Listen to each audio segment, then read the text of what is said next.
What is happening, savages? This is Immortal Coil, your future minister of whiskey mysticism. Revolution is my name. How's everybody doing tonight? I'm going to do some far out topics today. Truth be told, I'd much rather talk about shit like this, but in order to anchor it to reality, I have to focus it through an entertainment lens. So I can give you something that you're familiar with, and then I can take you out of the realm and into something interesting to chew on. It is 6:39 p.m. on the West Coast, Wednesday, March 3rd, 2021. Today's show is going to be a little more paranormal. I'm a big fan of Art Bell and Coast to Coast AM and all the shit that they talk about. Because truthfully, a lot of that shit has happened to me. So we'll talk about that a little bit. And anybody with any questions, feel free to submit them. I'm an open book about this shit. Now, before we get to that topic, just to check in with the rest of the Fandom Menace, their big things recently has been about Gina Carano getting fired and then being picked up by Ben Shapiro and Disney Lucasfilms hypocrisy, firing a strong independent woman. Bullshit. Then the other thing I've been paying attention to is this Zack Snyder stuff. Because a couple weeks ago, I did a show about Joss Whedon and the shit that he got into, getting called out for abusive behavior by his cohorts and actors and actresses and so on and so forth.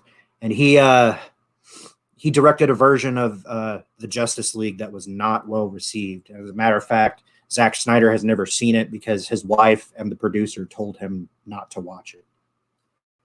He had just lost his daughter to suicide, and that would have been unwise.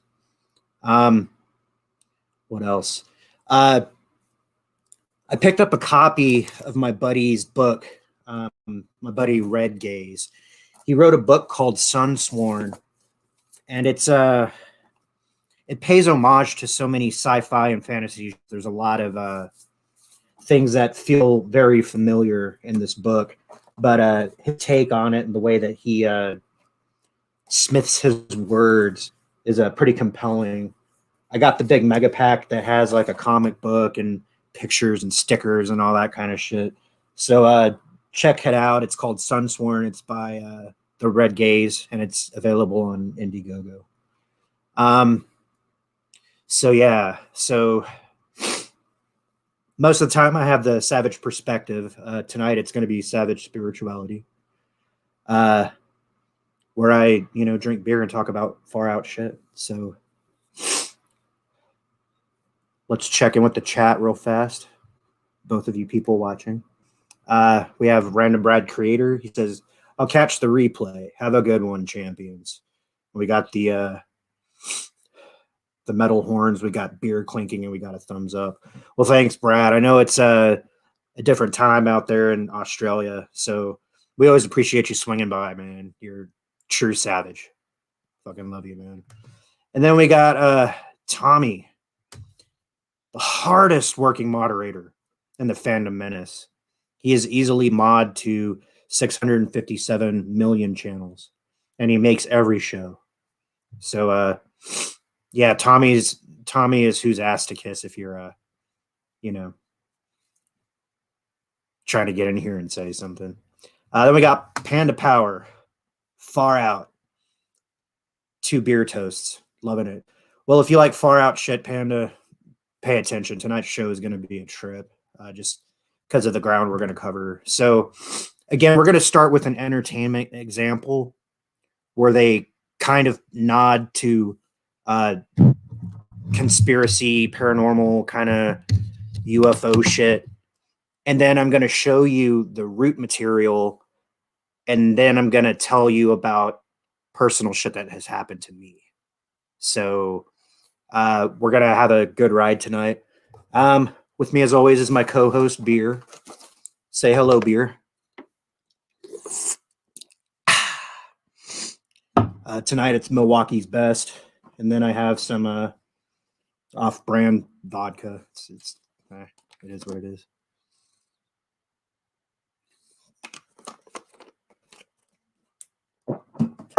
Oh yeah, smooth. Okay. The first thing that we're going to take a look at is get started with StreamYard. Normally I close out these ads, but I am using StreamYard to bring this to you. So, we'll go ahead and give them a nickel. Try StreamYard if you want to stream. The Marvel Cinematic Universe. Now, in the first Avengers movie, Loki calls upon this race of alien bastards, the suckiest army in the galaxy, whose home planet is Sanctuary. And it says, the Chitauri are a sentient species of cybernetically enhanced beings operating under a hive mind intelligence. Subservient to Thanos, they were most notable for being the first major threat to Earth that required the formation of the Avengers when they attempted to commence a planetary invasion as a part of an alliance between Thanos and Loki. Okay, now let's take a look at this motherfucker.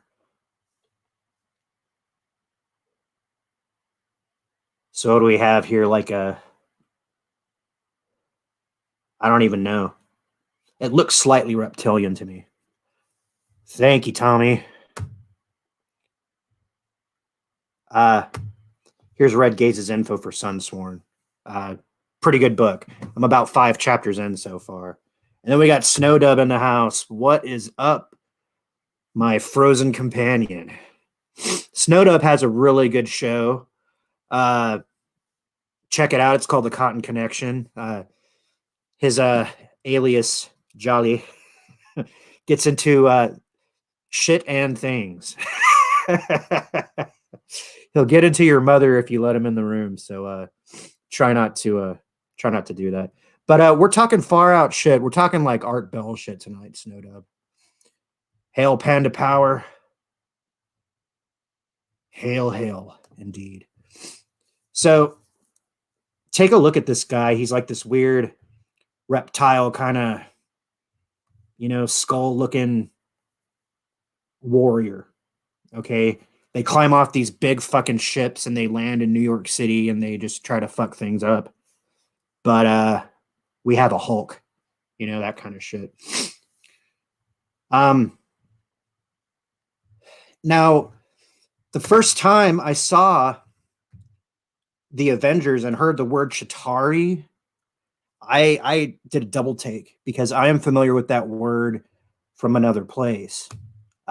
Years ago, I read this book by Jacob Mack, I think, or John Mack, sorry, and it was a UFO abduction book. It might have even been called like Abducted or something kind of like that. David Jacobs, is that him? It was either David Jacobs or John Mack, but Credo Mutwa, which is this man I'm about to share with you. Credo Mutwa, African Zulu Sangoma, and that's like a medicine man slash a spiritual advisor slash keeper of ancient knowledge slash keeper of sacred objects. So he knows the oldest African stories in the world that you'll ever that you'll ever hear. And it's funny because some of these stories sound a lot like the stuff that came out of Egypt and Sumer and Akkad, except this is a Zulu African perspective on it.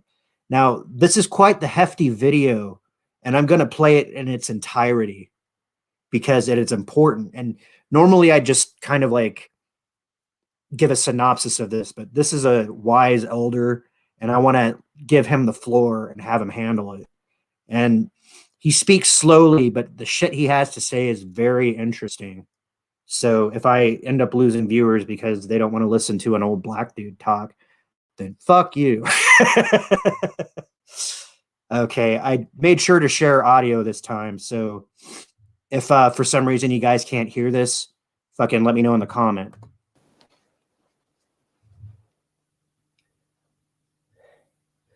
one of the most secret stories that was revealed to me, sir, is about this being. This story was revealed to me first in Barotsident, then in the country today called Rwanda, once known as Rwanda Urundi. Then I learned about this story at that time on the foothills of Mount Kilimanjaro. This is the story, a story you find throughout Africa. There was once a time when the blue sky was invisible, when the whole world was covered with mist, when you could not see the sun as it is now, you only saw it as a splash of white light moving slowly across the sky. At that time, there was an eternal drizzle every day of the year. At that time, people could not see the stars. People only saw the trees growing, trees which were very, very big. There was no desert at that time, only just everywhere where you went. At times, people were what we call in Zulu, ngubili. A human being was both male and female in one body. And out of the sky, one day came terrible objects. They were like gigantic bows made of huge gleaming gold. They were shaped like bows without strings, and they were bigger than the biggest mountains. They came out of the sky bringing great noise, black smoke, and fire with them. And out of those huge objects came them. At that time, sir, human beings could not speak. We had no gift of language at that time. And people had, however, great mental power. A man would go into the bush and using the power of his mind, actually call out an animal which he wanted to hunt and kill for his children.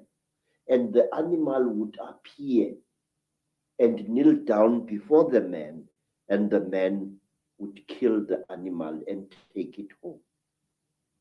But when the Chitawuli arrived in Africa, they told our people that they were gods and that they were going to give us human beings great gifts on one condition.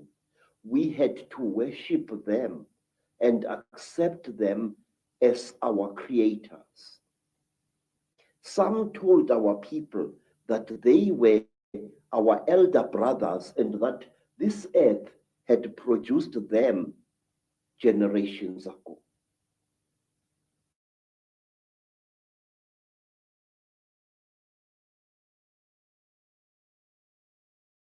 They were going to make us into gods. What they did, they created a very strange pair of caves in the land. They dug two caves. In one cave was a green light, in another cave was a red light. And they drove human beings into these caves.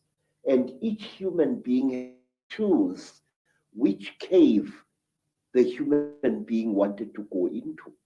And those who went into the green cave came out as women And those who went into the red cave came out as men. And then the talkers, the Chitauri, told our people that now they were perfect. But the moment the first men saw the first women, a terrible row erupted. The women hated the men because they looked between their legs and they saw what they thought were snakes dangling between the legs of the men. And the men hated the women because they looked on their chests and they saw these big things. What they were, they did not know. And then the Chitauri laughed. It was to them a very, very big joke. Then the Chitauri said, if you serve us, you wretched little human beings, we are going to make you into gods. And the human beings agreed to serve the Chitauri. And the Chitauri gave human beings a second gift, the gift of language. People started talking with their tongues where they had talked with their minds before. And there was a big rubbish starting again because this man did not know the language of that man. And when this man greeted that man, this man thought that he was being insulted, and so a lot of murder and culpable homicide started taking place all over the world. When our people were given language, they found to their horror that they had lost much of their mental powers. They had paid a terrible price. But the Chitauri were now the masters of human beings. They made them, the human beings, to go into holes in the ground and to mine metal, gold, copper, tin, all kinds of metal. The Chitauri forced our people to mine. And the people were very unhappy because they couldn't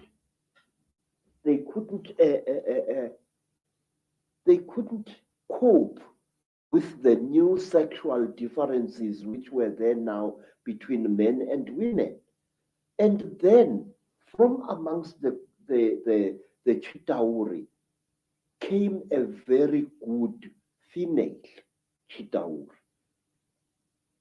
Her name was Mai Nzarantwari Samahongo. Mai Nzarantwari Samahongo was the senior wife of the terrible chief of the Chitauri, Umbaba Gorontwari Samahongo. She was sorry for human beings, this great reptile lady. She said to the poor people, "Ow, you are unhappy." And the people said, "Yes, great one. We go into the holes every day, we dig the stones and we bring it to the gods, but we are not happy." And Mai Nzarantwari scratched her scaly chin and began to think and to think. She was terribly ugly. Her eyes were awful, like lights in the darkness. But she had mercy in her heart. And she taught the men and the women how to make love. And she said, "Look, we divided you into males and females. Now this action is going to bring you together." Ah, but it did not, because anyone who receives a gift from the Ntwari, the children of the python, is always in trouble. What happened was that when one guy slept with his wife, he didn't find her much, so he went to steal another guy's wife, and there was a big remorse, as we say in African, starting. So men started stealing each other's wives, and each other's girlfriends, and women started stealing each other's husbands, and there was a big nonsense in the land. And King Umbaba, the terrible lord of the Ntwari, the reptile people, said, "Look what you've done, you stupid old woman. Now these people, they are making such a noise, all that screaming in the bush. They are making love there, and our gold is not being dug. You are responsible for this." Ntwari thought and thought and thought and thought, and then she got a plan, and she said, "I will make them stop. When they make love to each other, the female is going to get pregnant. And when she is pregnant, the male is going to leave her alone. And that noise in the bush will not be so disturbing to you, my lord." And Umbaba said, "You had better. There is no production here." And so all the women in the world was pregnant, and Umbaba was furious with his wife. And so it went on and on until one day, Nzarantwari activated a black hero called Mweru. And Mweru challenged the great chief of the serpent people to a, and he cut off the royal penis of the king snake people. And that caused a big war. Mweru ran away. But Umbaba, the terrible chief of the people, caught him and arrested him and brought him to his village. And there, the great chief Gorontwari Umbaba said, "Look, you cut off my thing, and I have replaced it with one made of gold, and I can't make love to my wife anymore. You think too much, you wretched little human being." Now, Umbaba had a terrible nail in one of his hands, a claw. And with this claw, he drove the claw into poor Mweru's nostril, making a terrible hole into his brain. And he started drinking Mweru's brain, and then he threw away the corpse. To this day, we believe that the people, the Chitauri people, they eat human brains. And strangely enough, scientists have found skulls where the human brain has been removed and eaten by someone or something.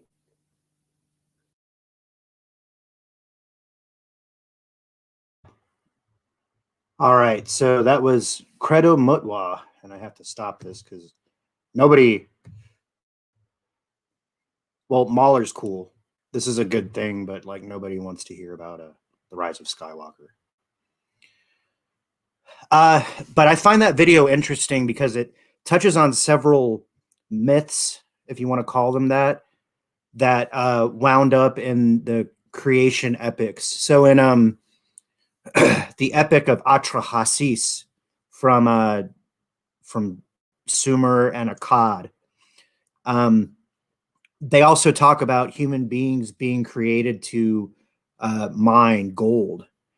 And it was also said in the Bible, there was no Adam to till the soil, or in the Torah before they changed the fucking translations and all that stuff.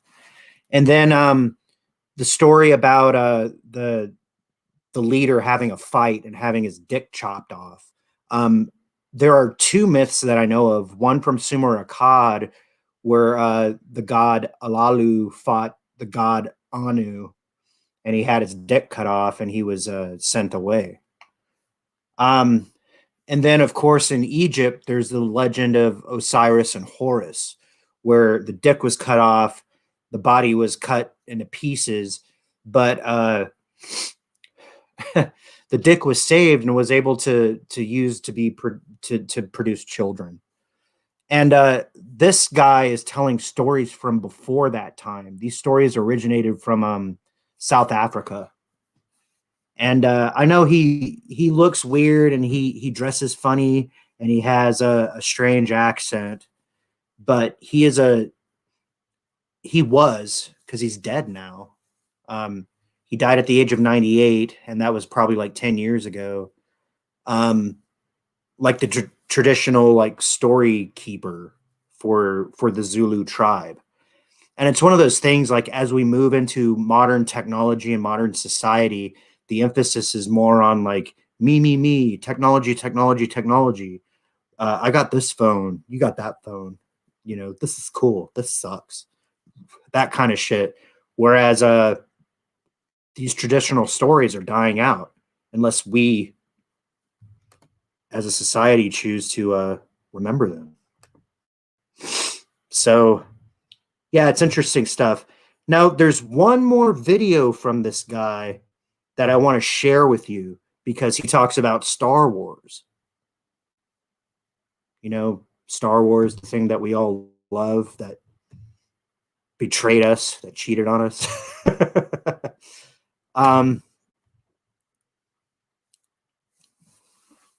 So, yeah, check this out. If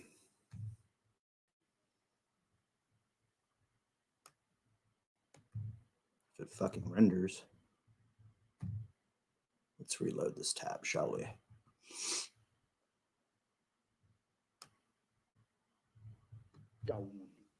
Like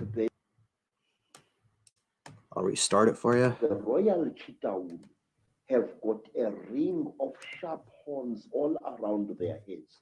And the very high Chitauri, like their king, Mubaba Samahongo, they have got very long horns which grow this way. Not that way like a bull, but this way like certain antelopes. Now, I just wonder where these film producers get their information. Didn't they tell you that I was established?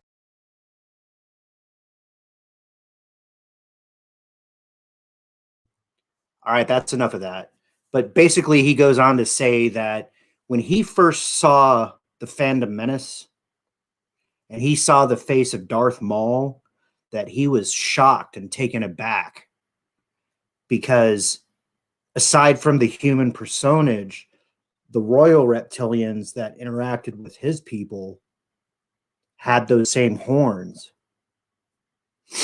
And that it was very coincidental that some Hollywood motherfucker would understand that and put that into a movie. Now, I'm not going to go out of my way and say like George Lucas specifically, you know, attended Bohemian meetings and went and made Darth Maul and is like laughing at us because looking at the face of the people who made them, you know. I think that would be irresponsible, but George Lucas doesn't really work that way. He actually he comes up with an idea and then he has a team of people to help him flesh out that idea. He's a Jar Jar fan. Now it makes me wonder where Jar Jar came from. Also stories about humanoids splashing down and all that kind of shit. But that's interesting shit to me. In the book, Credo Mutwa, and that's either David Jacobs or John Mack. I can't think of it at the top of my head because they both are people that I've researched. Credo Mutwa was a abductee.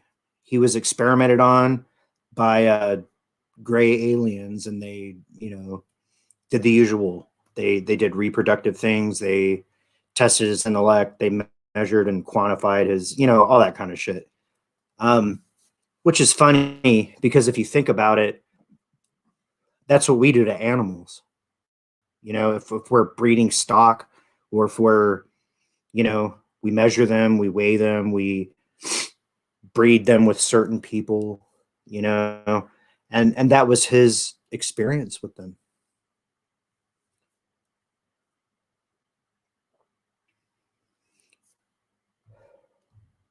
Okay. That is a terrible, terrible video. I actually didn't know that that video was going to do that. You know, I respect Credo Mutwa.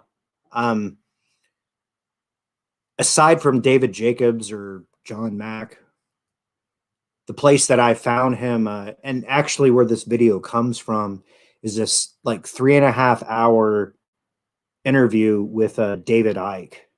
And David Icke is very controversial in paranormal and spiritual circuits because of how outspoken he is. He's very English and he's very loud. And I read his books because he speaks in the first person and he editorializes quite a bit. But if you can hang on with him through that shit, then you can actually discover, or at least beautiful mind together, a lot of shit that's in passing, but it's actually covert communication between the elite. So go check that shit out. It's out there on the internet.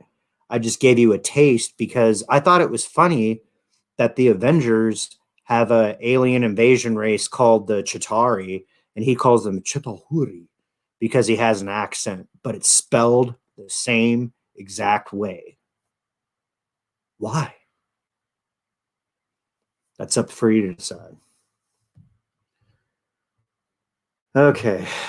The next example we have is a strange one. I mean, they're all strange. All the shit's going to be homogenous tonight, you guys. So if you're not a coast to coast AM fan, this stream is not going to be very interesting for you. But we got 4 people hanging on. You know, let's turn to the chat because there's some funny shit going on here. And this was all during the course of the video. So Tommy is saying Google Moderator is a hardcore fapper. And I'm assuming that that's a software that you're using. I didn't think you had to use software if you were a moderator on a YouTube channel. I thought you just like have the power in your thumb to kick or to post links or whatever the fuck. Sorry, bro. That sucks. Bone said this is the New Testament.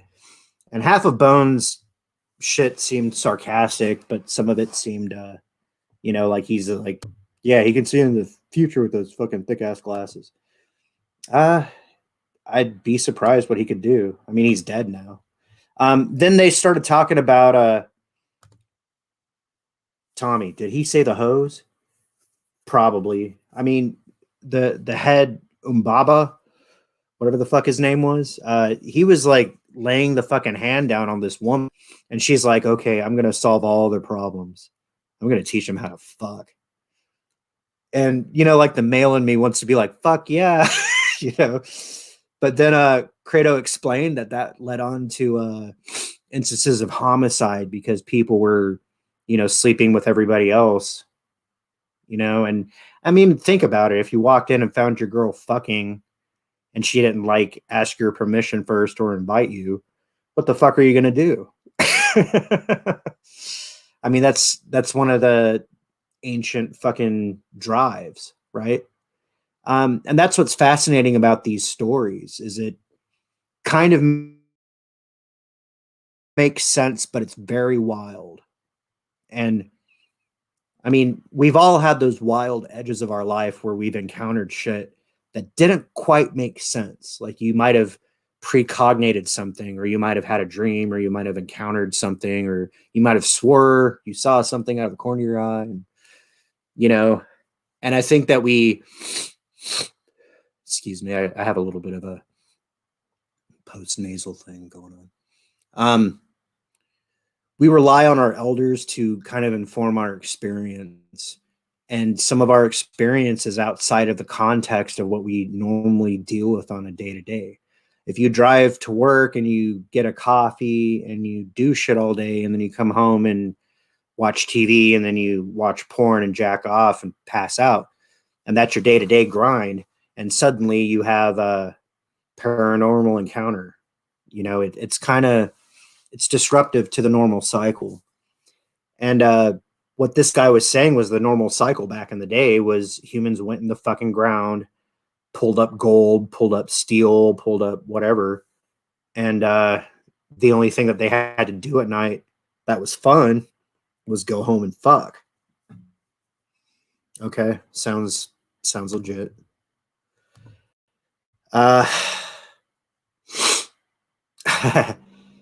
Tommy's gonna send me in a DM so that I can understand how come Google moderator sucks. Okay, but also it's funny. He said like the royal Chitauri resembled Darth Maul, except in a reptilian face, not obviously not the human face that's tattooed. So that begs the question: how much does Hollywood know? How much are they flaunting before us and kind of pointing and laughing and saying, "Ha ha ha, we're telling these guys the truth," and they don't even fucking know. It's kind of like Eyes Wide Shut, where they go to that like blood sex ritual.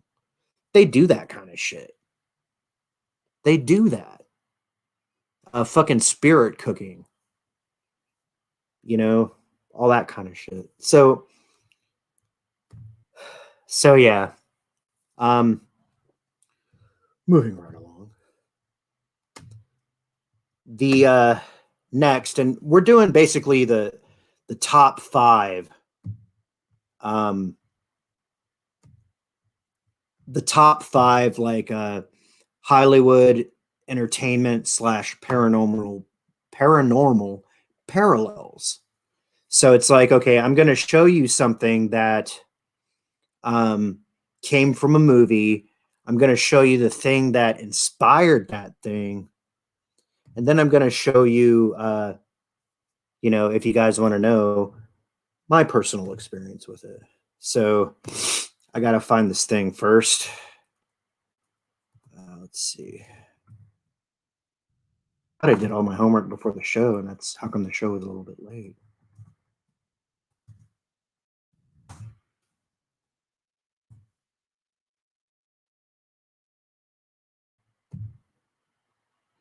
Almost there.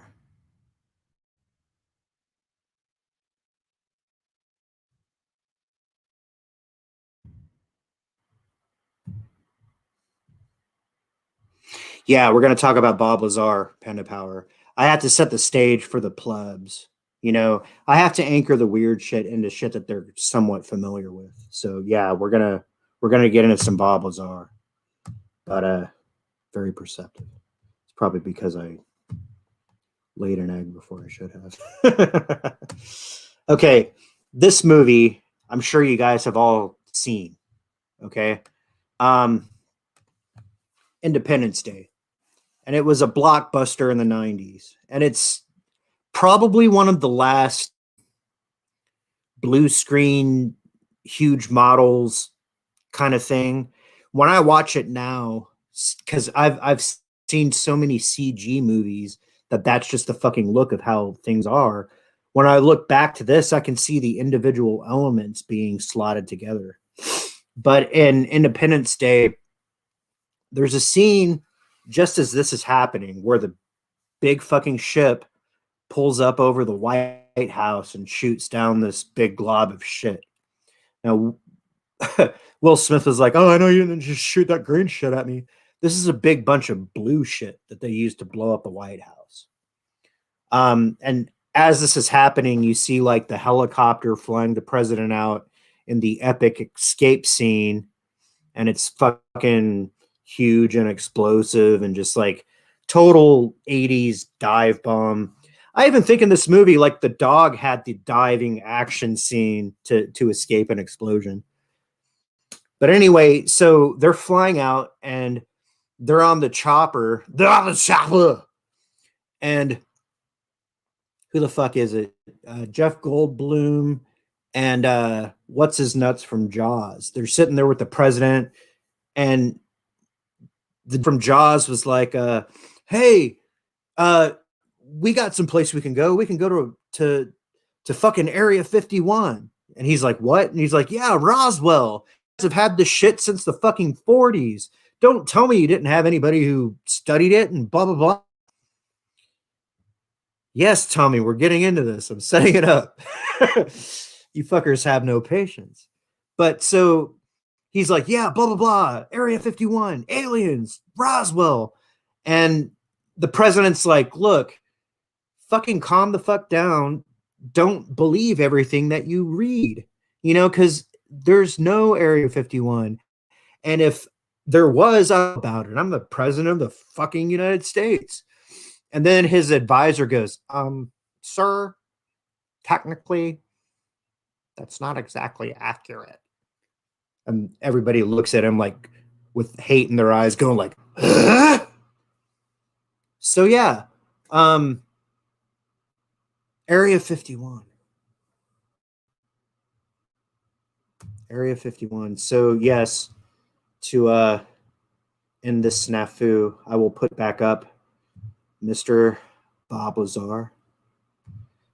And I'm glad that you guys are actually familiar with this shit, because it makes me feel like I'm not as strange as people feel. So yes, Bob Lazar. We'll let Tommy see it. He says Bob Lazar had a lot of dirt on alien reverse engineering in and around Area 51. Yes, sir. He actually has a brand new documentary out on Netflix, I believe, where somebody tracked him down like, fucking 30 years after the fact, and they were like, "Hey man, how you doing? Can we check in on you?" But it assumes that you already know his story. So I'm gonna go into his story. I'm sure you guys already know it, but if you don't, then fucking bear with me, because it's a ride that's worth retaking. I just have to visit my friend Beer real fast. So hold it high, savages, whatever you're drinking, even if it's piss water.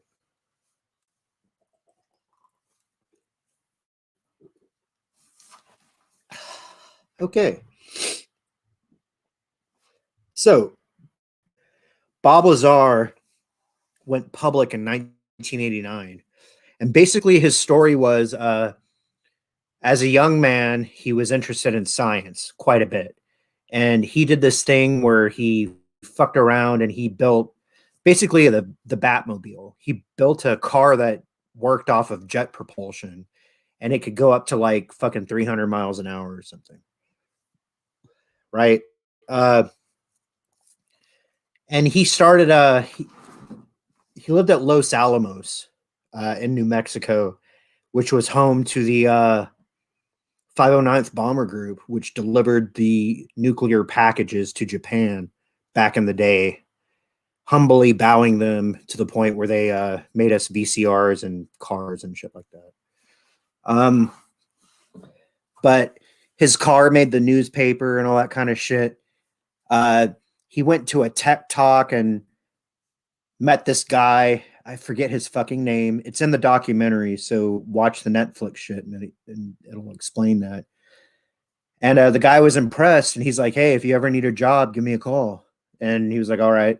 So, at some point he did need a job, so he gave the guy a call. And the guy's like, "Okay, go see these people." And he went and saw those people, and they're like, "Great, we'll fly you out to the job site." And they flew him to fucking Area 51. Area 51. Now, for those of you who haven't been around the past 30 years, Area 51 was a test site managed by the Air Force where they tested exotic technology. The SR-71 was developed there. The B-2 bomber was developed there. And the fucking stealth fighter was developed there. Now, they all have an interesting shape and an interesting shade of color and interesting capabilities, even though, like, technically they are conventional jets. They just have design tweaks that made them undetectable and faster than we've ever seen before. So Bob Lazar goes out there and he's walked around and he realizes that he's going to be working on quote unquote advanced propulsion systems. Now, he signed his paperwork at Area 51, but his actual work site was a hangar called S4. And Bob Lazar has a big website. You can go visit that shit and get the shit in way more detail than some motherfucker jack drawing on the internet. And is it time to switch slides yet? I have to look. Yes, it's time to switch slides. So, gonna kill this guy. We're gonna share the next screen. I appreciate your patience. He found out that he was working on this.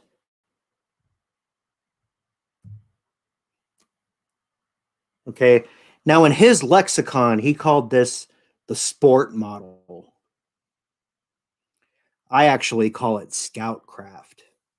Because if you think about the movie, they had huge ships that broke off big ships, and then the big ships broke off individual craft.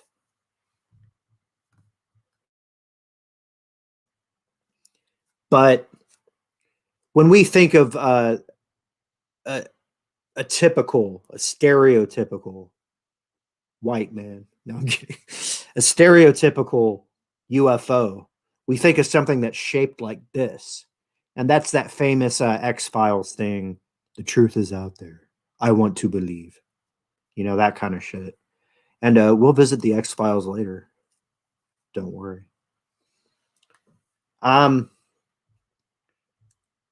But his job, that's a good question, Bone. How is he still alive? I thought they would have taken him out a long time ago. Okay.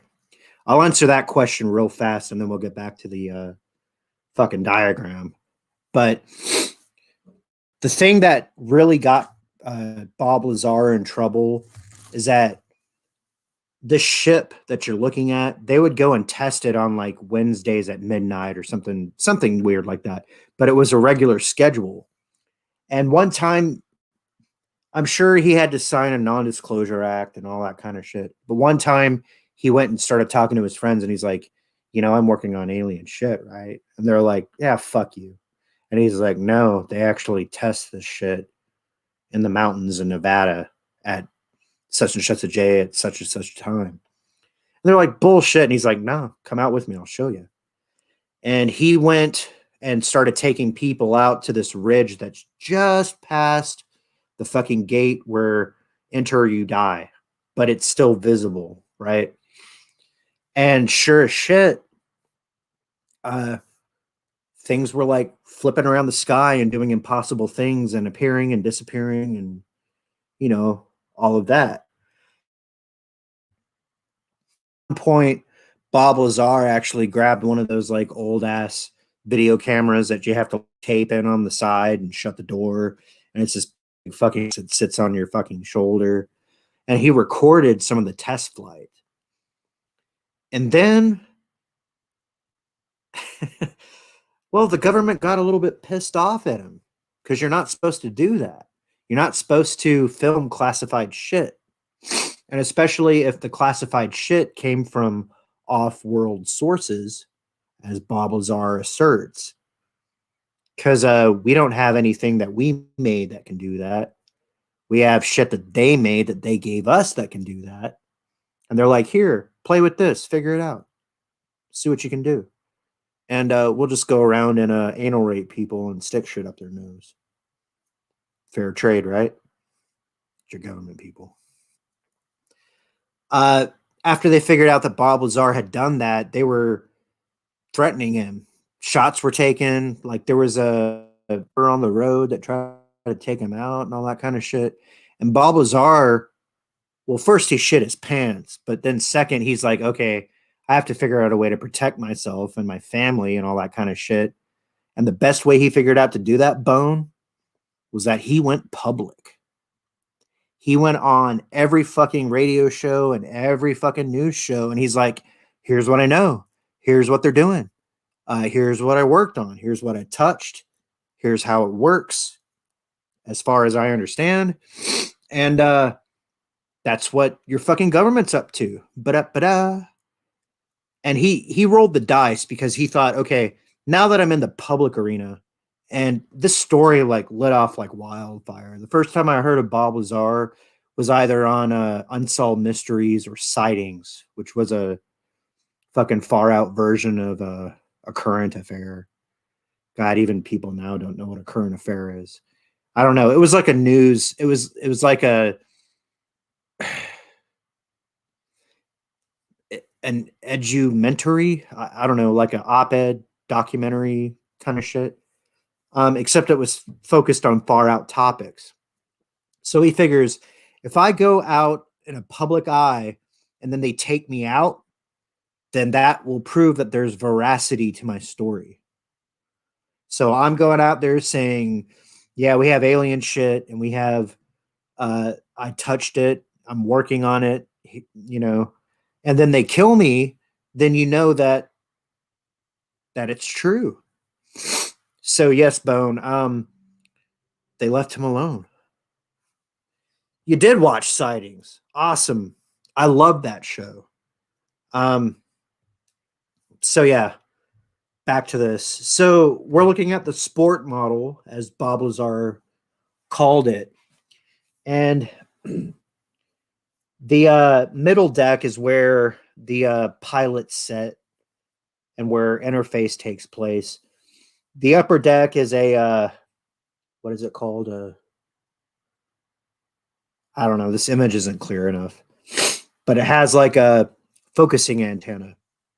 But it's the lower deck that's the most interesting because there are 3 cylindrical shaped gravity amplifiers. And this is what Bob Lazar was working on.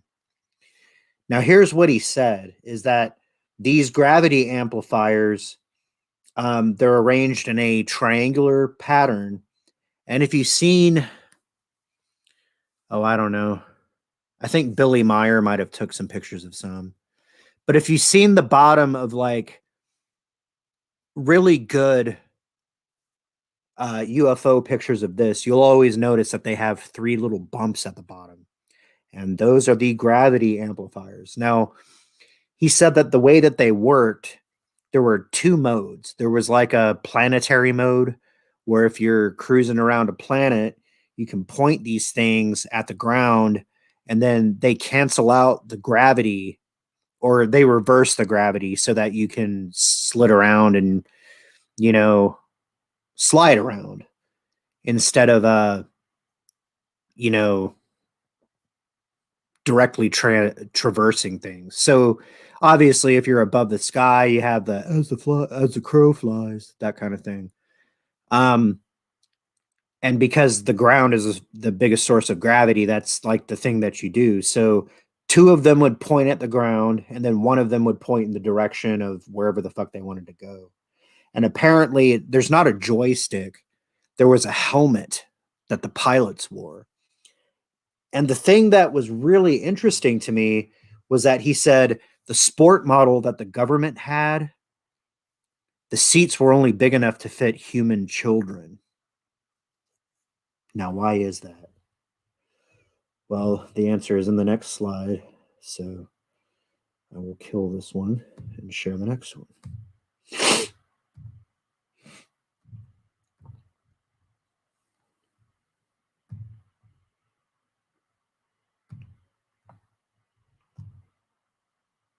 Well, that's Bob Lazar again.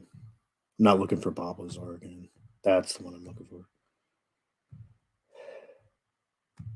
But you guys can't see that, so I will throw it right back up. Thank you, folks, for sticking around. I know I'm not the most technical of hosts, but this is some far out shit, and this is the shit that I really love to talk about. And some of this shit I have personal experience in, and we'll get to that. The reason that the seats were so small is because it was made for these guys. You know who they are. The Greys.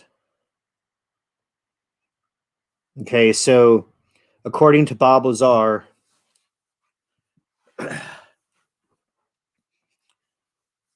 the Greys, under whatever circumstances, had traded technology for something that he didn't know about. Okay. So there's the gravity amplifiers, and then there's that middle section where there were 3 seats that seated these guys. And these guys didn't fly it with joysticks and shit. There was actually like a mental interface where they put like a headband on and flew the ship with their minds. Okay. Now, how did the ship work? Well, this triangle thing that you're seeing here is a thing called element 115, which we called something like an pentium or something like that. We've actually synthesized it in laboratories, but it's not something that's naturally occurring on Earth. I think Bob Lazar actually said that these guys mined them from like dead stars. You know, it's the only way to get atoms that heavy. I don't know if you guys know anything about chemistry or about the atomic fucking weight of things, but it takes a lot of supernova explosions to produce something as heavy as 115. But it's funny because on the atomic chart, it does fall in the stable substances range, you know, and they've only been able to make like atoms of it. It's not like they were able to make it in huge chunks, but the extraterrestrials would obtain them and then turn them into these widgets, which fit inside the reactor in a specific location. And it created a matter antimatter interface, which powered the whole ship and produced enough energy to create these anti-gravity gravity waves, right? And Bob Lazar's job was, can you do this using conventional materials that we have? I don't think he ever was. I think he got into trouble before he made any headway with it, because he was unceremoniously kicked in the ass out the front door.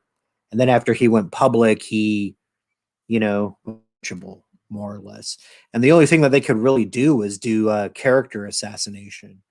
I actually went on a internet search for Bob Lazar, and like the first 3 articles I found was why Bob Lazar is a fake, why Bob Lazar is a liar, why Bob Lazar is a, you know. So they're at first they're trying to like influence your opinion before you've even found out anything about the motherfucker. And if you go to Wikipedia, it's like Bob Lazar alleges that he was in a top secret, you know, it just total fucking editorial nonsense, and it's shit to get you to turn off your questioning mind, which is incensing to me because you should always question your reality. There's so much more going on around here than just wake up, go to work, pay the bills, fuck your wife, go to sleep, wash, rinse, repeat. You know. So Bob Lazar, I've seen UFOs. I can't say that I've ever seen a scout craft necessarily, not up close and personal like he has. Bob Lazar said like he was able to walk up and stand about 100 feet away from one, and that when it powered up, it left the ground and it made like a humming sound. But then the higher it got, the sound fucking vanished. And then when it zipped away, obviously there was nothing. Now that's the other thing is I talked about the terrestrial setting. I didn't talk about the interstellar setting. He says that when they fly at warp speed, for all intents and purposes, they don't fly sideways like we see. I mean, they do when they're in terrestrial settings because the ground is the biggest source of gravity, the center of the earth, right?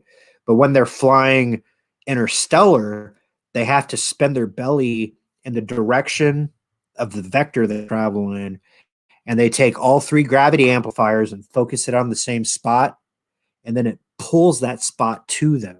So it's like zip. And that's how come when you're watching what I would call authentic UFO footage, when the UFOs fly away, they vanish because they've they've they've created a hole in time space. There was another guy I wanted to talk about, but I don't think I'll have time for that. But basically, there was another Abby that wrote a book, and one time he was able to ask the ETs, and he was dealing with Greys at that time. He was able to ask them, "How do you guys fly across the universe? Because we can't even do that." And the ET didn't say anything. He picked up a piece of um, cloth, I think, with two hands and stretched it out real far. And then he folded it so that his fingers were touching. So to me, that communicates that they bend the fabric of space times. Bonus sees some things too. Well, shit, Bone, you're taking off. I was about to get into the juicy stuff, but hey, do your thing. Check out the replay because you'll hear some shit. Okay. So here's the story I have about being on the ground and seeing a sports model, like a scout craft. That's what I call it. Right? They break off from the bigger ships and they fly around and fucking scout shit out, or they do a task, or they bring something back, or they whatever. I was 18 years old, living in Shreveport, Louisiana, and I took my girlfriend at the time out to a park because I'm like, yeah, I'm 18. It's nighttime. I'm going to take my girl to a park, get some love, right? Except we felt this thing, like the sensation, and we looked up in the sky, and sure as shit, there's this thing bobbing around in ways that a conventional aircraft cannot. And she's like, "Do you see that?" And I'm like, "Yeah, I see it." And I was comfortable with it. Like, I've been researching the shit since I was like a child for reasons. And as the show goes on, I'll get into those reasons. Wet my whistle.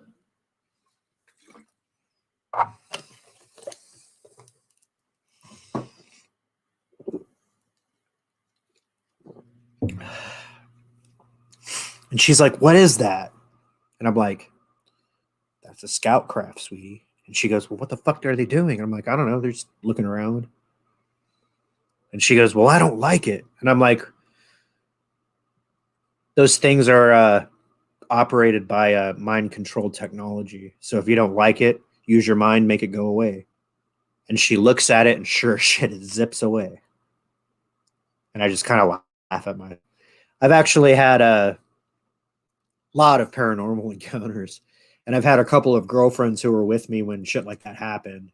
And then they're like, "How can you be so calm?" Because this is fucking normal. And they're like, "Ah!" Gotta love it. Element 115, folks. Gray aliens and, yes, reverse engineering extraterrestrial technology on planet Earth. Okay. Pretty well caught up with the chat. Tommy says farewell to Bone. Yeah, have a good night, and thanks for swinging by. You're one of the regular savages that do this. I know it's an odd program, but I got at least 4 of you watching live, and I'm pretty sure that more people are going to see this Thursday morning. Okay. The next thing that I want to look at, and we're going to come back down to Earth, but we're actually going to examine the Kennedy assassination. Ooh, that's a big one, isn't it? John F. Kennedy was probably the last real president of the United States. Everybody else since, from Johnson to Biden, have been bought and paid for in some way. And they're not the president with the ultimate authority, with the ultimate power. They are allowed to be a figurehead. Okay, they're public relations, right? public relations. Oh, so you've seen it, Tommy. I'm glad you have. Was a commie lover. That's not what I heard, man. You'll have to be more specific, but that's not what I heard. Here's what I heard. Um, Before Kennedy was put into office, he had a sit down with President Eisenhower. Now, Eisenhower was a World War II hero. He was he was in charge of the entire fucking version of America in World War II. And he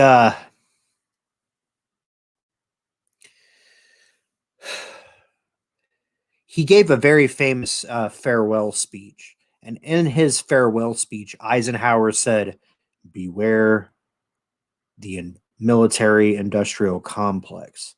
Because in the 50s, in the fallout of Roswell, which happened in 40, um,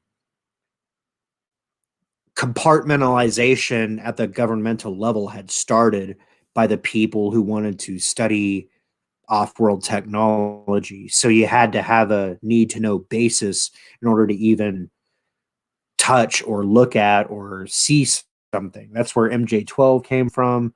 That's where a lot of shit came from. But Eisenhower was made aware of it, as was his predecessor, Truman.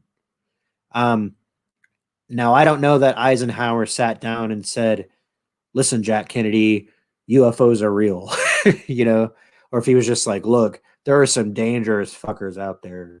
So watch this thing gets out of hand, whack them with a big hammer." And I'm pretty sure John Kennedy said, "Yes, sir." So fast forward, the thing that I heard, Tommy, was that Kennedy wanted to disband the CIA and the NSA because he found out about these compartmentalization programs and some of the shit that they were trying to do. And then, of course, like Bay of Pigs and all that kind of shit. And I don't think he was a commie. What I think that he was a champion of peace. Now, it's funny because in 11/22/63, which you can find on Hulu, and I would highly recommend to everybody, they explore this communist connection. And 11/22/63, as you see, is Stephen King and Jar Jar fucking Abrams. But it's more Stephen King than Jar Jar. I mean, there might be some visual elements that bespeak of Jar Jar, but it's Stephen King. But it's an interesting show. In the show, the dude who played the Hobgoblin in Spider-Man finds this diner that has this old guy who runs it. And every time he goes into this diner, this guy looks worse and worse, and he can't figure it out. Hobgoblin is getting divorced. He has a kid. He has an ex-wife, and she's not super happy with him, but she's not like ready to write him off, kind of thing. But she doesn't want to be married to him no more. So they decide to meet at this diner in order to discuss terms. Okay, how's the shit going to work out? I don't know if you guys ever split with somebody, but you got to figure shit out. He knows the guy somehow, and after everybody has left, and it's just Hobgoblin and this other guy. The other guy, the old man, is actually the dude from American Beauty, and he's that guy that's the militant dad who has like suppressed homosexual tendencies, and he thinks that Kevin Bacon's gonna do butt stuff with him, and he ends up flipping out and killing him. It's that guy. He plays a pretty good weirdo. He plays a pretty good bad guy. He's not really a bad guy in this one. He's just like kind of like the strange old man, if you were going off the John Campbell model. So the strange old man, he goes, "Look, this might sound weird, but I have a magic closet that hole. I have a time hole in my closet." And Hobgoblin's like, "Fuck you." And he's like, "No, come take a look." And he goes, "Open that door, walk in. Or stay there 5 minutes and come back out. We'll talk. He goes, okay. So he walks in the door, and sure as shit, he falls out in like 1959. And it looks just like Back to the Future. You know, there's chicks with like ponytails and like poodle skirts and pink Cadillacs and, you know, greasers with their fucking white t-shirts rolled up and their fucking cigarette pack in there and slick back hair, a pompadour like fucking Billy Joel would say. And he looks around, he's like, oh shit. And he, you know, he turns around and he goes back to the same spot and he's sucked back into the present day. And he's like, what the fuck is that? And American Beauty is like, yeah, I know. That's pretty fucking weird, ain't it? And he's like, well, what the fuck? And he's like, that's a time hole. I told you I have one. It takes you back to 1959. You can stay there as long as you want. And then when you come back, basically only 2 minutes have elapsed. And he goes, well, what the fuck? How come like everybody doesn't have a time hole? And he's like, I don't know. I don't even know why I have one. I just have one. And I know it goes back to that date and that there's probably something that we can do with it. And that's like the uh-oh moment, you know? Yeah, uh-oh. So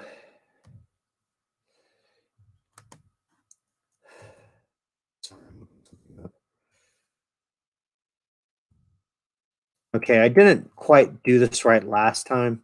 I'm going to try to do it again better this time.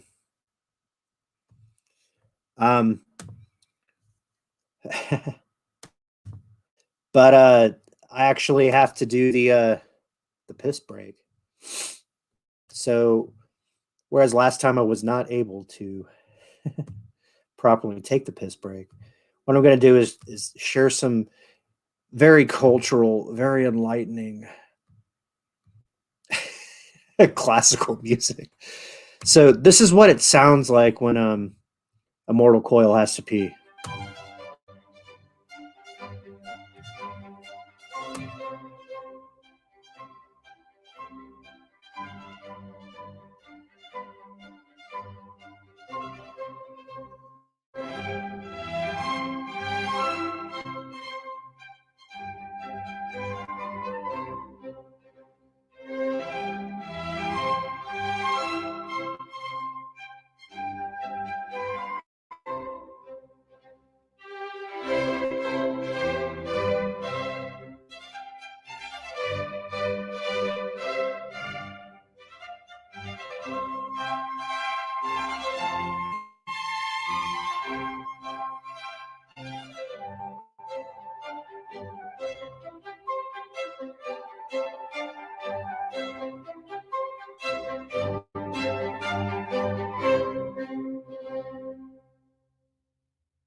All right. I don't know what it sounds like when you guys have to pee. That's what it sounds like when I have to pee. So thank you for bearing with me on that silly occasion. Okay, so back to this. Okay, so Hobgoblin finds American Beauty's time hole, and they're like, okay, well, we got to use this purpose. We can't just go and party in the 50s. And I thought to myself, like, what would I do if I went to the 50s? I'd probably try to hang around until the 60s and 70s and go and see the Beatles and, you know, Led Zeppelin and shit, you know, David Bowie or something. And then, you know, but then I'd have this like pressure on me because I'm a musician not to write songs that are like theirs or like past their time. So I could probably go jam with those people, but I wouldn't be able to write anything. I couldn't even be like, you know what you should write, because like all that shit fucks with the time flow. And so American Beauty ends up telling Hobgoblin, he's like, look, we got to use this thing for the purposes of good.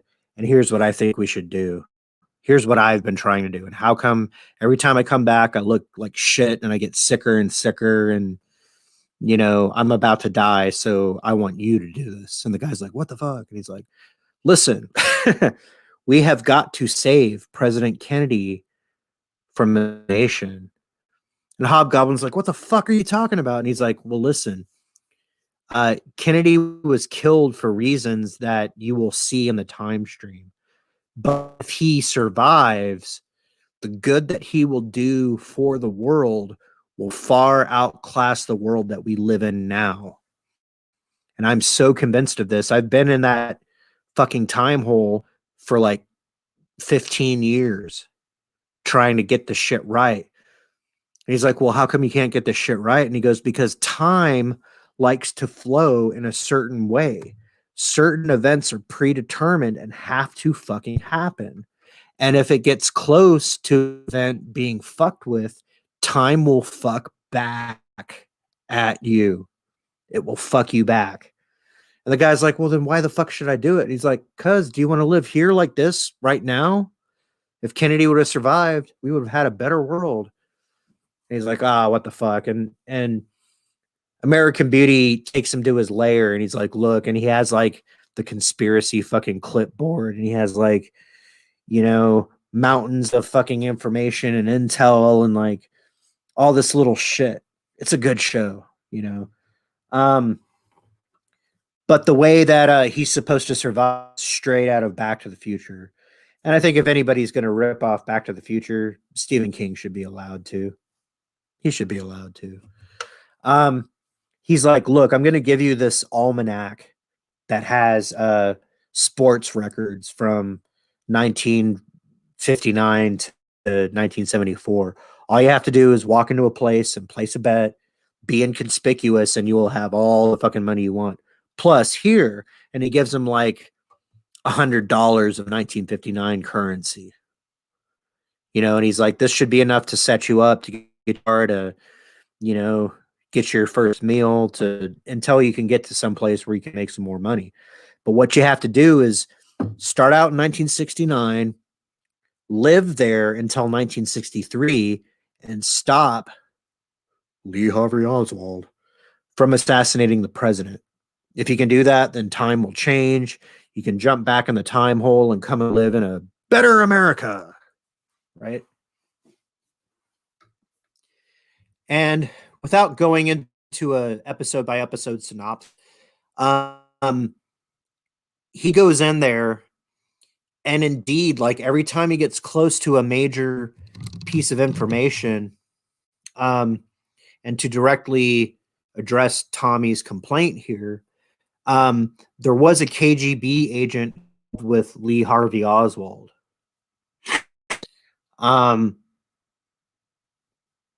It didn't address President Kennedy's opinions about communism, other than you know, military force was used to contain Khrushchev. That might have been about something else. I don't know. You'd have to be more specific about your comment. And if you have to DM me that, that's fine too. But basically, Hobgoblin follows around Lee Harvey Oswald. He ends up falling in love. Some shit goes weird, but every time he gets close to a potential spoiler or something that would let him on to the nature of the conspiracy, time would fuck back. It would send a car flying in a wild accident. It would send insects. It would send electricity. It would send fire. It would do something to stop him from figuring out how to save Kennedy.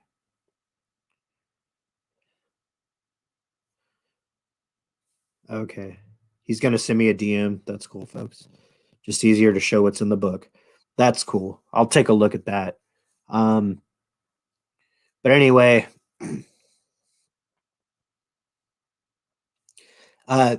suffice it to say, Hobgoblin lives through to 1963, and he gets himself to Dallas to the book suppository building.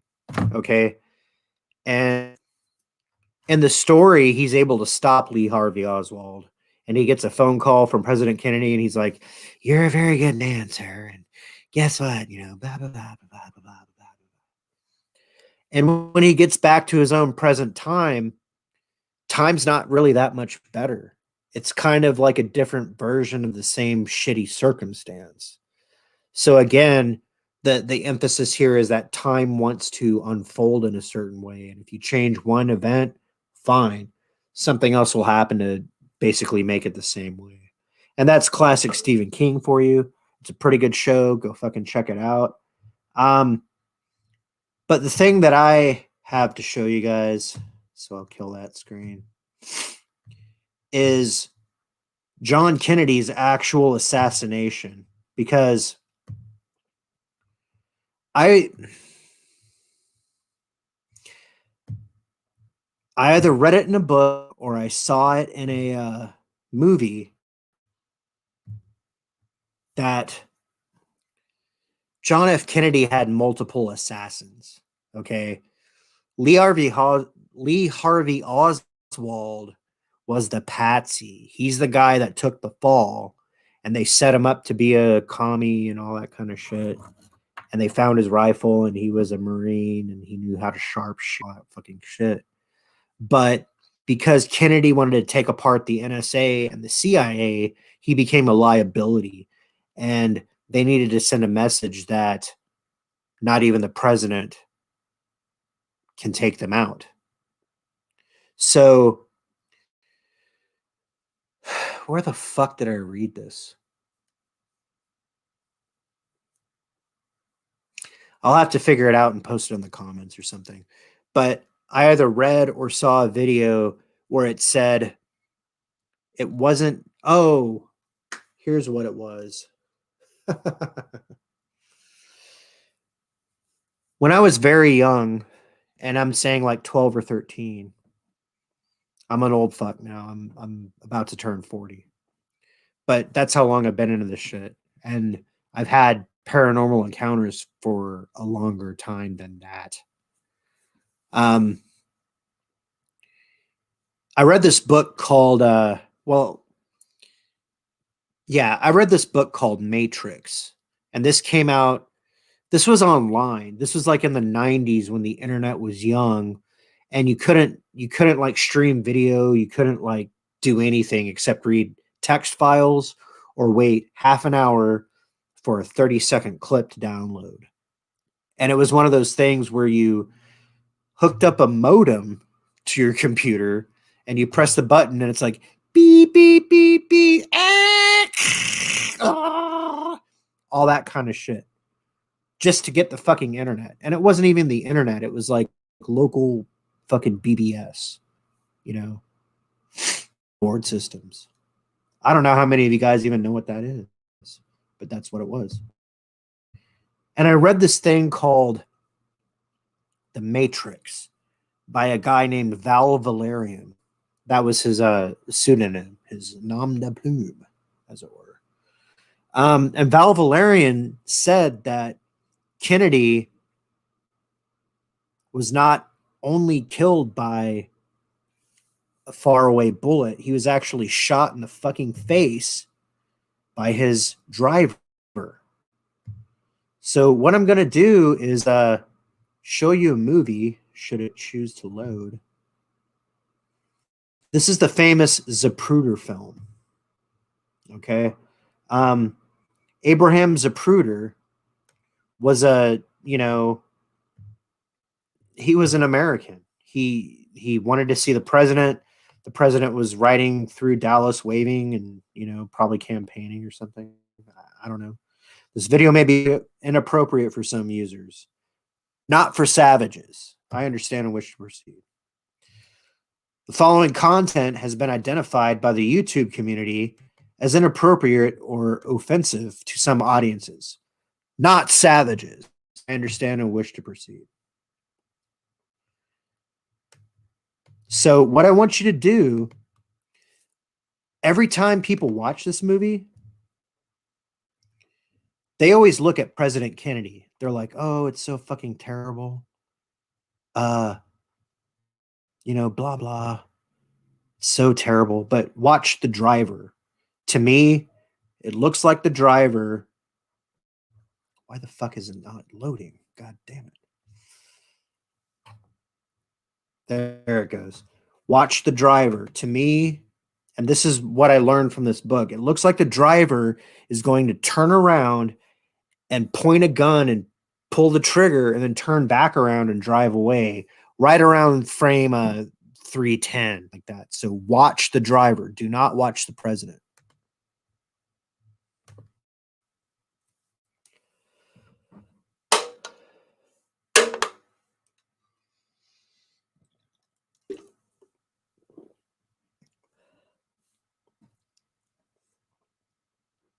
Bam. Did you see that? Okay. Now that's what the book that I read said. It said he pulled out a pistol, turned around, and fired. Okay. The Zapruder film. And that's 11/22/63, people. So we're coming close to the end of this and the coup de grace, as it were. Now, I wasn't around in 1963, but based on the evidence, pretty fucking clear to me. Tommy actually says, I am surprised they haven't vaulted that video permanently. Well, yeah, and that's why I think fucking mass copies were made, because of that. And it's funny because not many people look around. They just want to see Kennedy's head explode. Tommy also says, who knows if it's accurate, but it does raise some very good questions and possibilities of why Kennedy was hit. And he's referring to the Dallas police chief's, supposition. Jeez. Can't even fucking do anything for my life, can I? Okay. One last topic, and then I'll jump off your guys' dicks, because 3 of you are very enthralled by this. Oh shit, 2 last topics. Okay. And these 2 last topics, I'll actually go into personal details. Believe it or not. It's wild, wild west. This is a scene from X-Files. Hopefully you guys know what X-Files are. But it was a show in the 1990s that it followed the exploits of Fox Mulder and Dana Scully. And they were FBI agents that were assigned the X-Files, which were like cases involving paranormal or extraterrestrial activity that nobody else wanted to touch. Mulder was called Spooky Mulder, and he had that famous I want to believe UFO poster. Rookie. Rook showed up. He says, an L file? Is that for lesbians? You'll have to tell me, buddy. I know it's an X file. But we're talking fucking strangeness. And this scene, and this is one of the traumatic incidents that happened to Fox Mulder that made him want to become an FBI agent and solve these fucking problems. And I know Rookie Critic has never seen this because he hasn't seen anything. Parts of the X-Files are very, very excellent. Yes, sir. Parts of it really, really suck. And basically with the X-Files, David Duchovny became like an overnight sensation. And during like season 4 or 5, his demands for pay became so exorbitant that Fox decided not to hire him again. They put him aside and they hired a liquid metal Terminator, Robert Patrick, to be Dana Scully's assistant. Which he held his own, but he's not Fox Mulder. Rookie says he saw one episode where there was a monster thing in the shitter. Yeah. There was an 80s movie called Chud that was kind of the same thing, but yeah, same thing. but you'll recognize the song, right?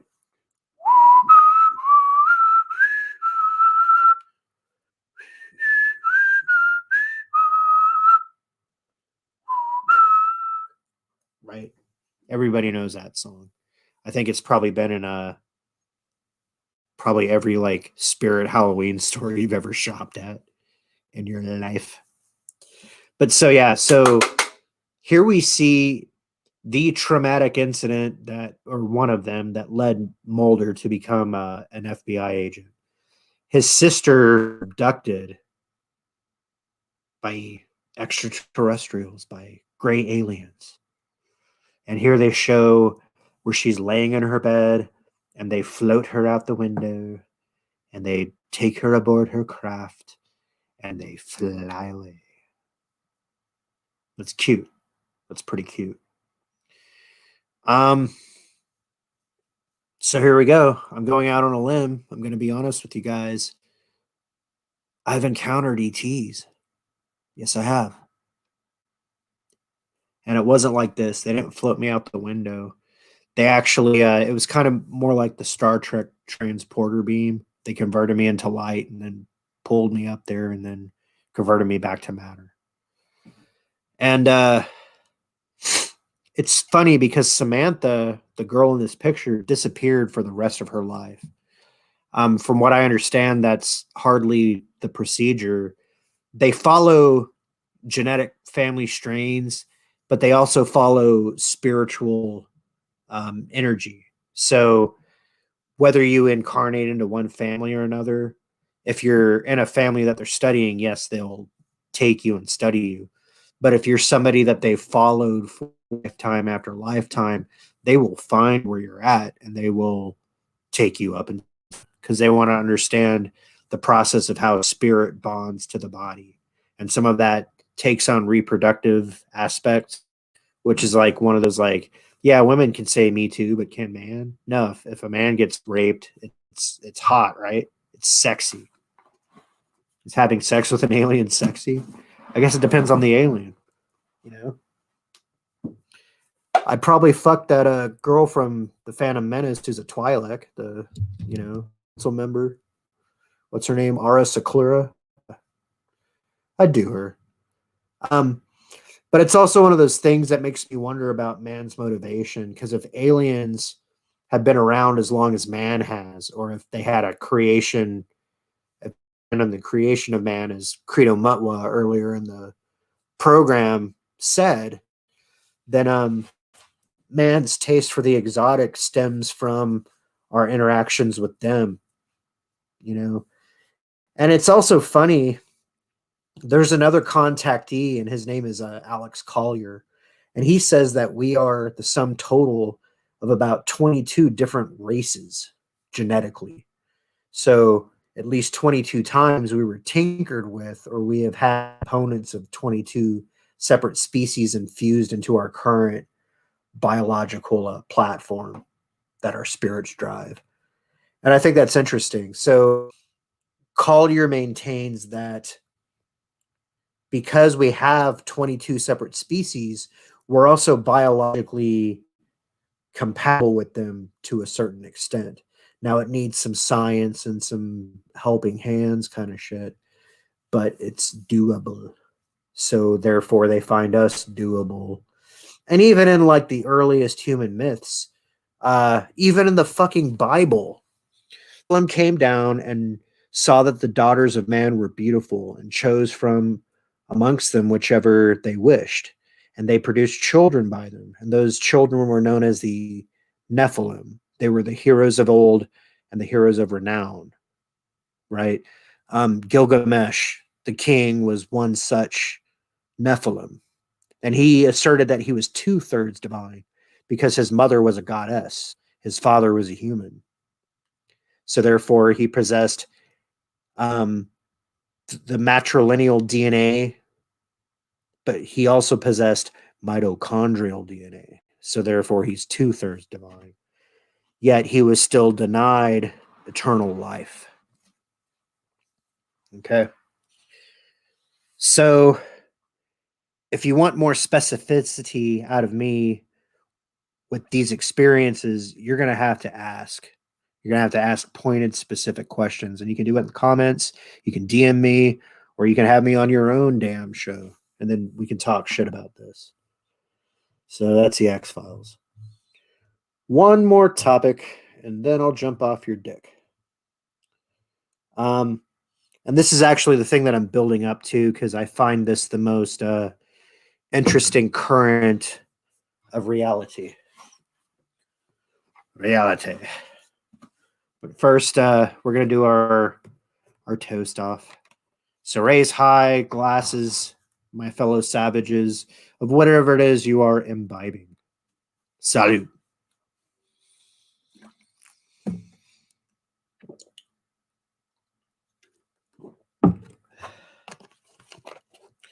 Very good, very good. Okay.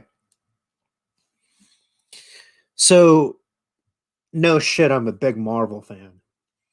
I have gone out of my way to cut my beard and cut my hair like Wolverine. I have Wolverine claws.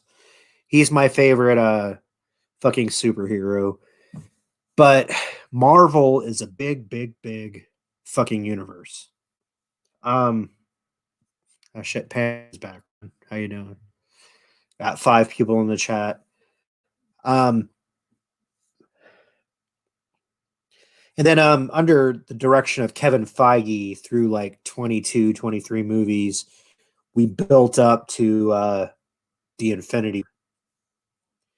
And we got introduced to a lot of different Marvel characters. And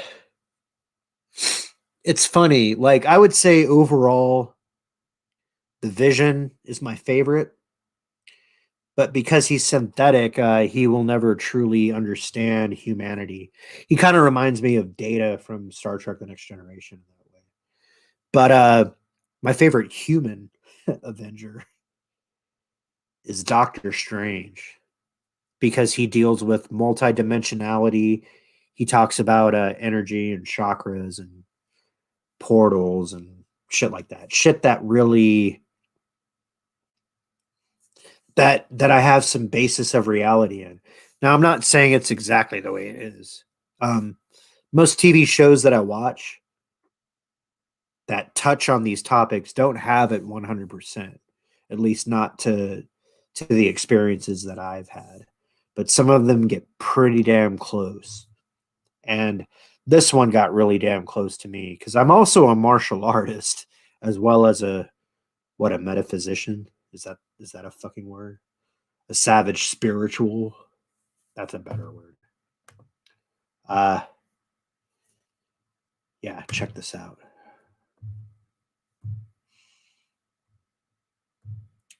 It's probably better to share the screen before I say check this out. Huh? All right.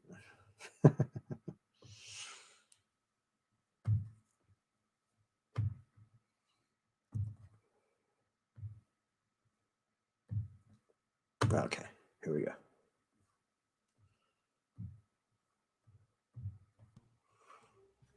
The sanctuary of our teacher, the ancient one.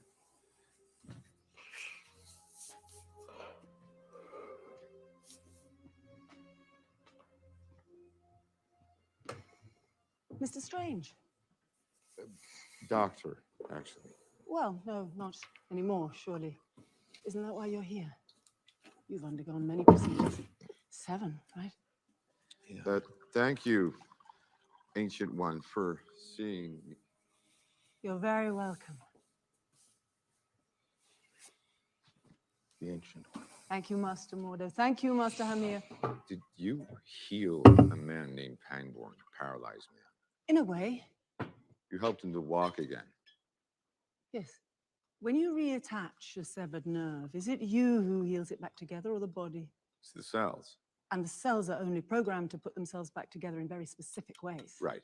What if I told you that your own body could be convinced to put itself back together in all sorts of ways? How did you correct a complete C7, C8 spinal cord injury? Well, I didn't correct it. He couldn't walk. I convinced him that he could. I know how to reorient the to better heal the body. The spirit to heal the body. spent my last dollar getting here. One-way ticket, and you're talking to me about healing through belief. All right, how do we do that? Where do we start?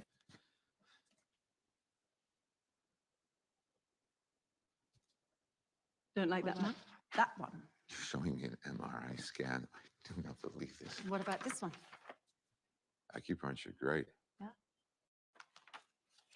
Each of those maps was drawn up by someone who could see in part, but not the whole. We are matter and nothing more. You're just another tiny, momentary speck within an indifferent universe. You're a man looking at the world through a keyhole, and you've spent your whole life trying to widen that keyhole, to see more, to know more, and now hearing that it can be widened in ways you can't, you reject the possibility. Open your eyes.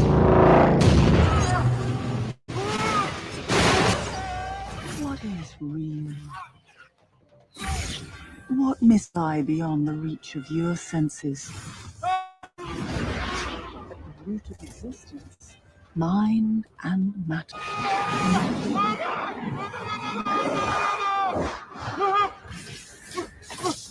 His heart rate is getting dangerously high.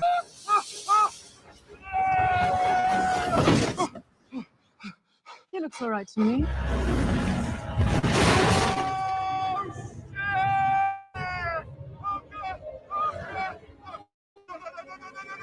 What's happening? This isn't real. This isn't real. This is.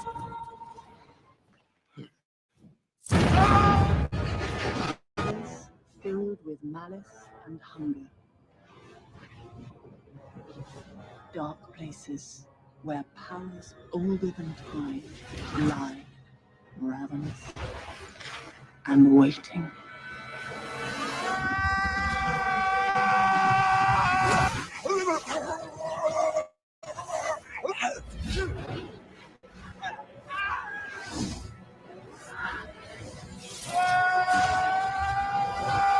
You think you know how the world works? You think that this material universe is all there is?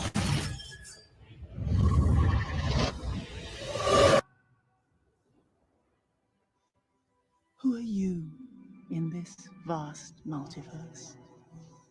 Mr. Strange? Meet. Thoughts shape reality.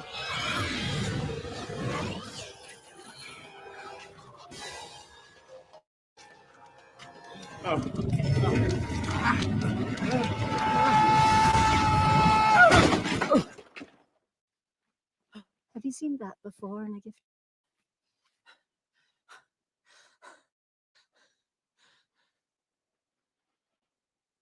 Teach me. No.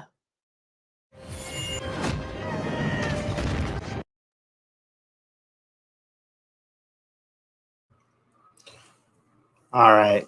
That was a little bit different. Really wanted the thing where she wrist locked him and then like palmed his chest and knocked him out of his fucking body. But that'll do. What I want to talk about now is like astral travel. And Doctor Strange, a way to think about it, but it's not exactly how it is. Time I traveled, the first time I was aware that I traveled was about 12 years old. And I don't remember the actual travel. I remember coming back to my body, and the way that I slammed back home, it was very jarring to my fucking monkey mind, my primate matrix. And I jumped out of bed and I was screaming. Me and my brother shared a bunk bed. He slept on the bottom, I slept on the top. And I had to like roll myself out of bed, right myself in midair, land on my feet, and I'm screaming the whole time. And then I ran out in the hall and took off down the hallway. So my dad emerged from the master bathroom, and at 12 years old, I'm probably like, I don't know, 5 feet tall. My dad's like 6'4" in his prime. And he runs up and he grabs me and he shakes me and he's like, "Hey, are you all right? And I'm like, I felt like I and I didn't know how to explain it to him, so I was just like, I had a bad dream. I had a bad dream. But I couldn't tell him that I had actually came home from some astral, because I didn't even know that I did. I just knew the feeling. Um I got into astral travel consciously as an adult. And I had bought a couple books and things, but all the books that I bought were bullshit. And all the shit that I read was bullshit. Um, and this is what happens every time I buy a book or read a book. Like, I'm filtering through it and I'm like, yeah, okay, I guess that makes sense. Yeah, that's bullshit. That kind of makes sense. That's total bullshit. Because every writer colors their work with their own sense of reality of self. They use they use their own personalities to fill in the gaps that they lack. So here's what happens for me. If I'm gonna do a astral thing, first of all, I have to set myself up for it. I have to sleep for a certain amount of hours, and then I have to be able to wake up, but not fully wake up. Like, you're awake, but your eyes are shut and your sleep is still heavy on you. But then, how do we explain this? Your astral body, which is one of your layers of your aura. I guess that's a better way to say it. So think of your body, think of the energy that surrounds you. One of those is your astral layer. It can go wherever it wants, and everything else can stay integral, and your cells are taken care of, and you won't lose cohesion and all that kind of shit. Starts kind of rocking back and forth, and there's a definite buzz, a definite vibration, and then you suck away, and your body lays where it is, but your consciousness and your memory retention, once you're comfortable with it, stays with it. And then you can go out there and it feels a lot like lucid dreaming shit that's there, but it's not there. So I'll tell you a couple stories to kind of give you grounding in this.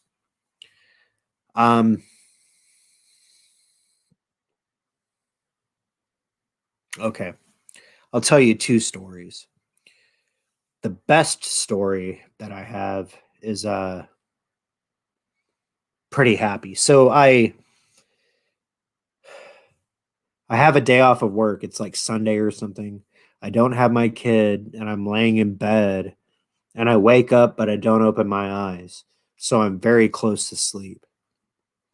And then the buzz comes on and then swoop, I'm out of my body and I'm running around. And I'm like, okay, so I'm aware, I'm out of here. And out of body is like a very bad way to say it. Away from the body is how I would say it. Because you're not an energy stuck inside a physical shell. Your energy surrounds and animates your physical shell, which is why Star Wars is so poignant. It's like it's an energy field created by all living things. It surrounds us, it permeates us, it blah blah blah. That is my that is my phone ringing. I'm sorry, I'm not going to answer it, but so yeah, so I get away from the body. I'm just pure energy and I'm walking around my apartment, but I could perceive the apartment from the ambient energy around me as the human constructs that it is, because it's so dense and it's so physical. I see where the hard corners of the walls, which are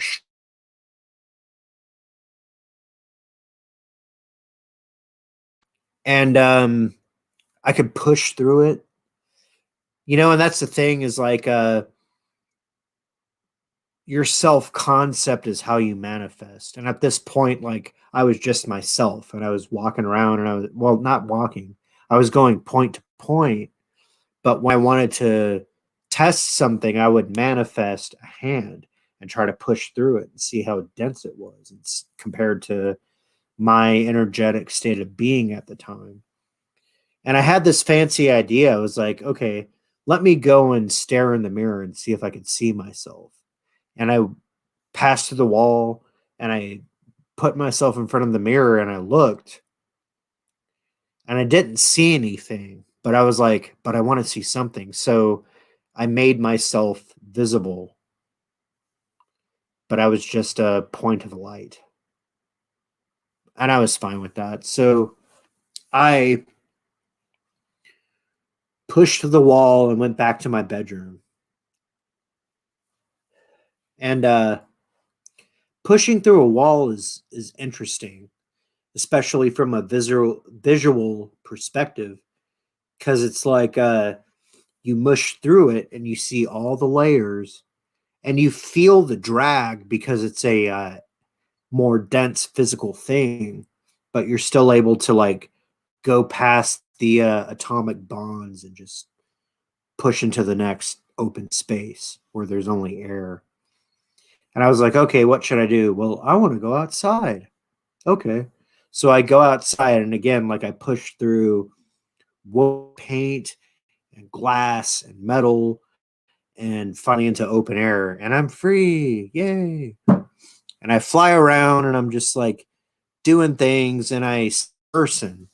So I fly down to the person, and I'm like, hey, what are you up to? What are you doing? Blah, blah, blah, blah. And it's funny because the human, the body, the physical person is walking and not paying attention to me at all. But there's a corner of that person's brain that acknowledges me and goes, you know, I'm going to do this because I have this thing to do. How are you? And I'm like, why are you doing that when we could be doing this? And that sounds interesting. I have to go do this.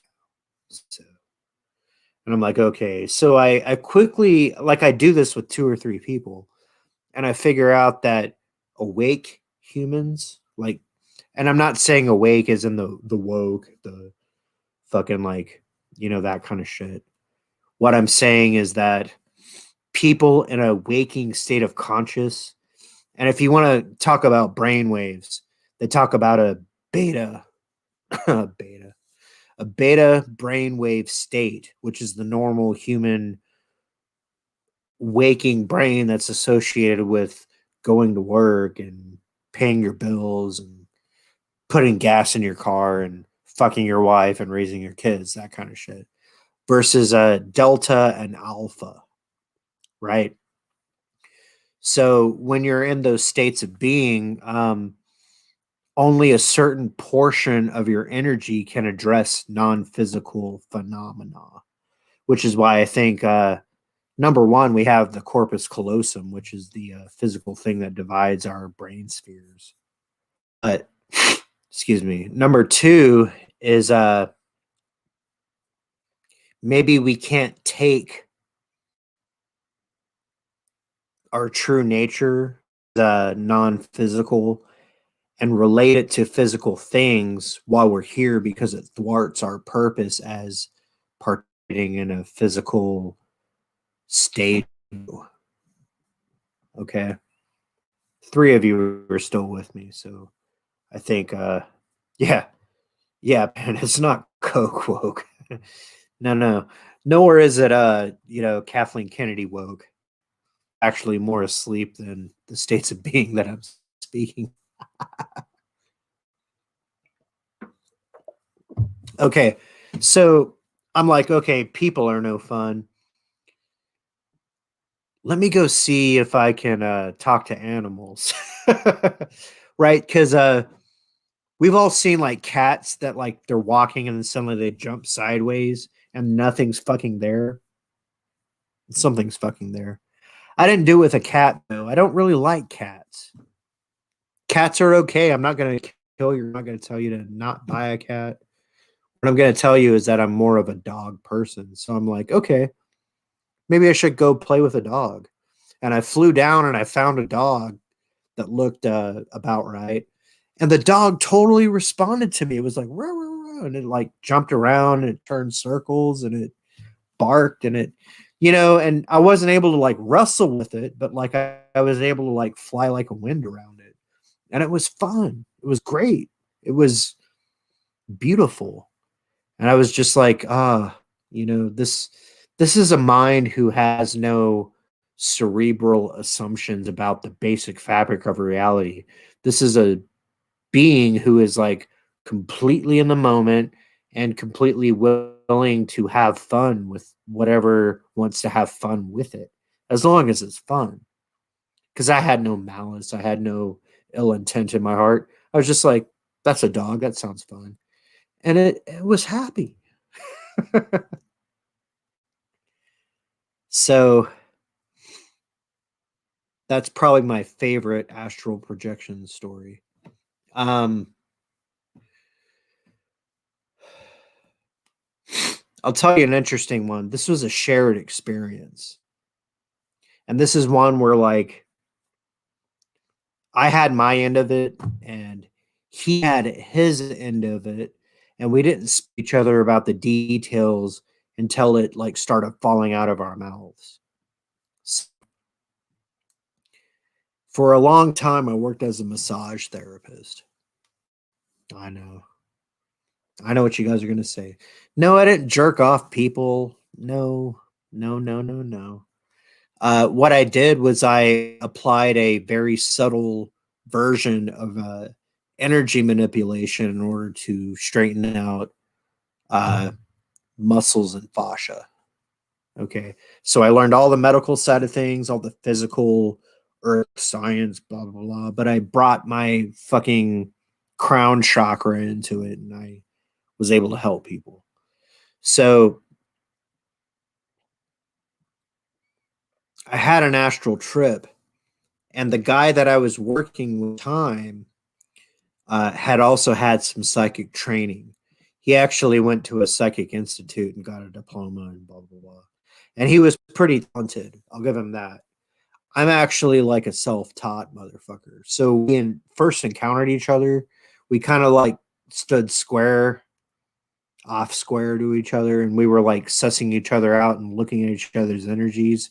And we both kind of put our fingers out, and they were like, okay, you know what the fuck you're talking about. And I was like, well, you know what the fuck you're talking about. Well, you're talking about it like this. And I'm like, well, you're talking about it like that. But we were all saying the same shit.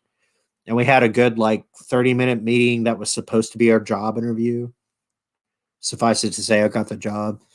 But this astral trip where I went out and I saw this guy, and in real life, he was this like fat, fucking lethargic. He had done too many chemical experiments in his body. He was not a healthy man. But in this astral voyage, he was a peak performance individual. He was thin. He was sharp of wit. Excuse me. He was pristine. He was wise. He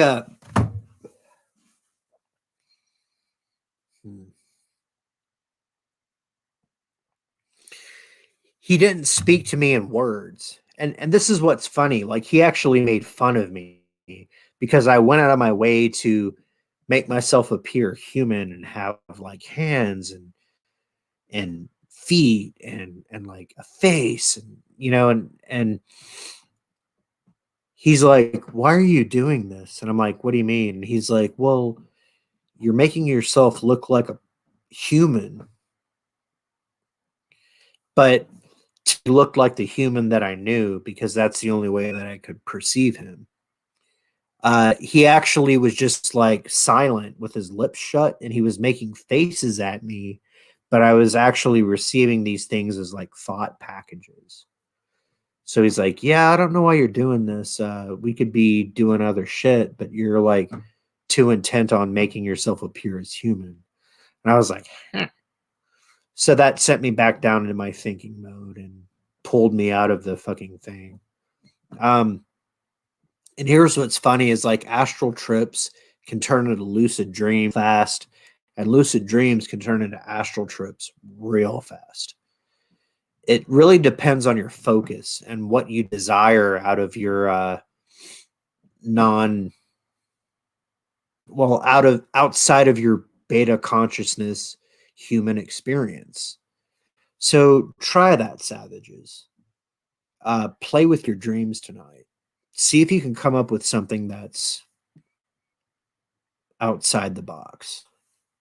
And we will talk to you later.